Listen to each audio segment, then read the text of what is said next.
shower pan up, and it is completely saturated, as I would expect based on what I've seen before.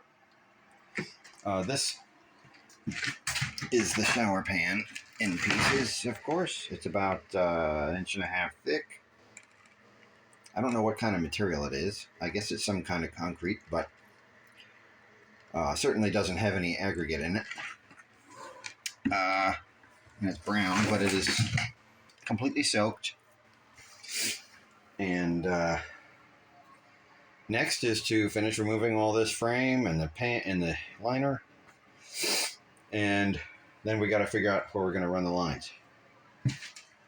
So my sister-in-law did their main master shower, or did their master bathroom, and their shower is about the same size as ours, I think. It's got a 2-foot wide opening and a little wall about this high, but then they have glass that goes up and there's no door. The difference is that their shower head is over there. So if we want to go that route, I'll have to move the pressure plumbing from here and route it across to the other wall, which won't be too difficult. The issue is getting around this vent. I put in this vent right here when I put in this box about 2 months ago. This cabinet on the other side is the hall bathroom. And so I just rerouted the vent because the vent went straight up. So now if I have to reroute this plumbing, that's going to require some elbows. Anyway, that's where we're at.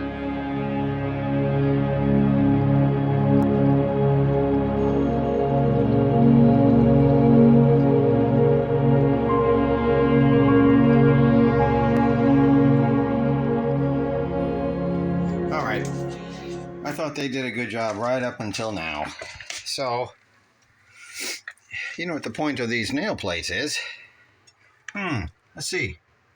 A nail through the nail plate. Another nail through the nail plate.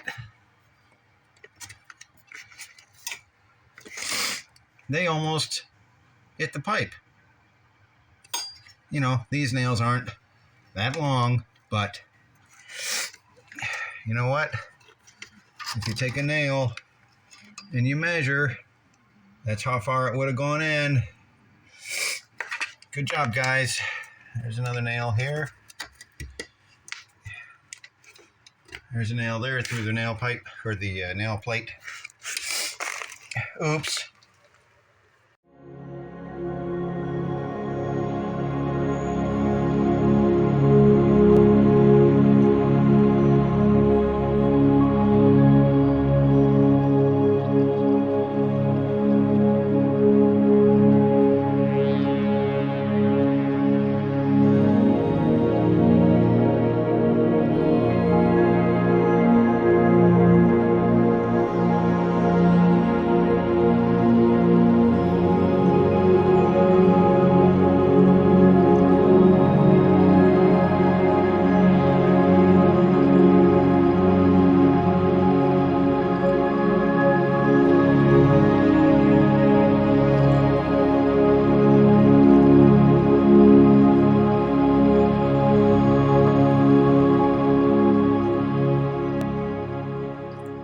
Alright folks, so demolition is basically done.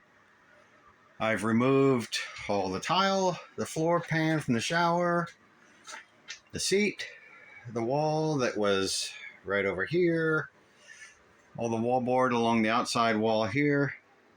Basically everywhere there's plumbing, I have exposed the pipes. That's where the old shower was, right up in here.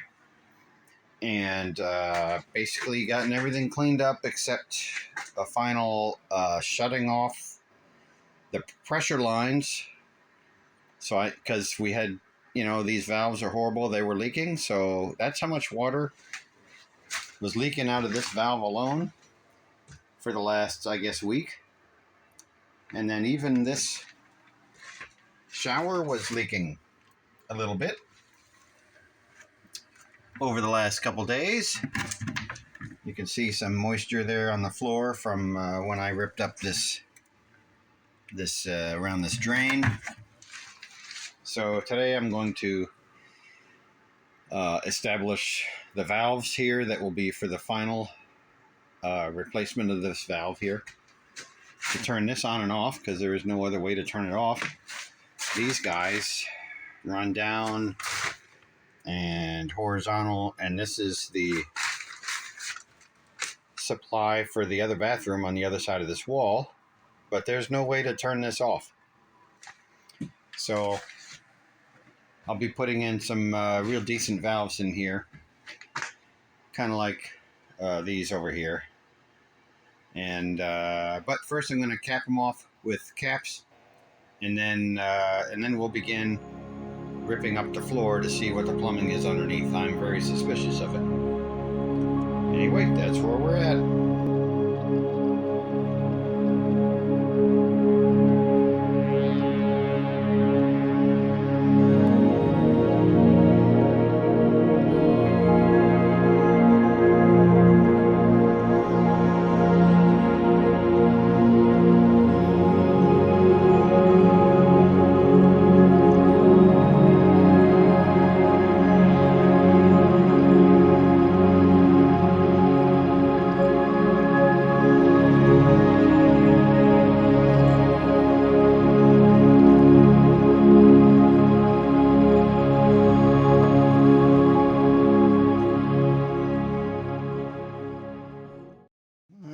All right, so I had to, this was the only valve or joint that I had to redo. So my son helped me by being the observer while I turned on the water. And I had to come up and redo this guy, but of course he was getting too close to the subfloor, so I just extended him up a bit to make sure that I could get the cap higher up and make sure that I soldered that well. Actually, what the indication of the failure was that he heard the air coming out, so we didn't spray any water. Anyway, so everybody's capped off and safe, and then I put these valves on here. These are these gate valves, and this guy has been problematic. I've had to really crank on him to get them to seal up, but I have these paper towels on here as wetness indicators, and hopefully that'll hold. So time to clean up, and then next step is to pull up some of the subfloor, see what's underneath.